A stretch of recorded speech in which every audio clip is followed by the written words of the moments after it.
Let me ask you something. Right now, when it's too hot to sleep, you reach for air conditioning, a fan, maybe a cold shower before bed. Ancient humans had none of that, and they lived through summers in places without a single tree for shade for miles. So how exactly did a species with no climate control survive nights hot enough to make modern people miserable with 3 different cooling devices running at once? The answer isn't what most people assume, and by the end of this video, you'll understand why the third factor is the one that actually explains how they pulled it off at all. Here's where most people's assumptions fall apart immediately. They picture ancient humans simply suffering through the heat, exhausted, sweating it out until sunrise.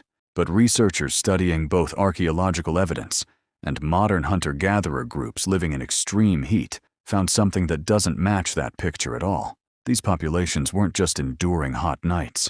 In several measurable ways, they were sleeping in patterns healthier than most modern people manage, with air conditioning running all night long. That's suspect number 1, and it points towards something researchers hadn't fully appreciated. There are 3 specific strategies ancient humans used to survive brutal heat, and the third one is the part that makes the first 2 feel like a warm-up.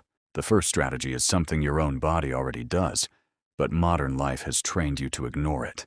Human body temperature naturally drops in the evening as part of the circadian rhythm, and that internal temperature drop is actually what triggers sleepiness in the first place. Ancient humans, without artificial light extending their evenings, went to sleep much closer to that natural temperature dip when the body was already primed to cool down.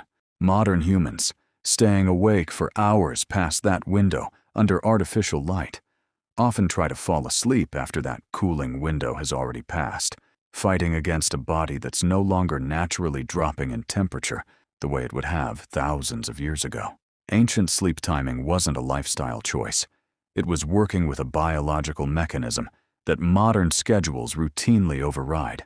The second strategy involves where and how they actually position themselves to sleep, and it's more sophisticated than simply lying on the ground.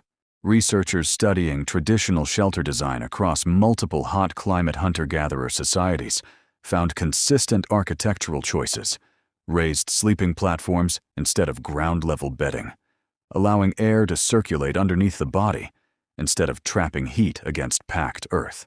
Shelters oriented specifically to catch prevailing night breezes, sometimes with structures built explicitly to funnel airflow through a sleeping area, and minimal covering, sleeping with as little material touching the skin as possible, understanding intuitively what modern sleep science now confirms directly, that trapped heat against the body disrupts the exact temperature drop needed to stay asleep. None of this required technology. It required accumulated environmental knowledge, refined and passed down specifically because it worked. Now here's the third strategy, the one that makes the first 2 feel like a warm-up, because it's not about individual technique at all. It's about something almost every modern sleeper has completely lost, and it's the piece that actually explains why ancient sleep patterns functioned so well despite the heat. Researchers studying the Hadza in Tanzania, one of the last populations still living a traditional hunter-gatherer lifestyle, made a discovery that overturned a major assumption about ancient sleep. Someone in the group was awake at almost every point throughout the night, not because of insomnia, but because sleep itself was staggered across the group, different individuals naturally waking and dozing at different times, meaning the group as a whole maintained a form of continuous, low-level alertness through the night while still allowing every individual enough total rest. Here's why that mattered specifically for heat. In extreme temperatures, someone being semi-awake meant the group could react, moving closer to airflow, adjusting positions, checking on children and the elderly who handle heat stress worse, without anyone needing to fully wake the entire camp.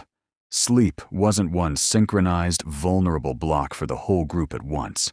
It was distributed, overlapping, and self-correcting, a built-in monitoring system that modern isolated sleep, one person alone in a sealed bedroom, doesn't have at all.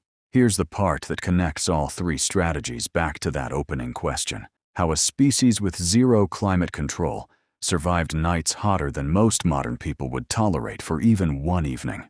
It wasn't one clever trick.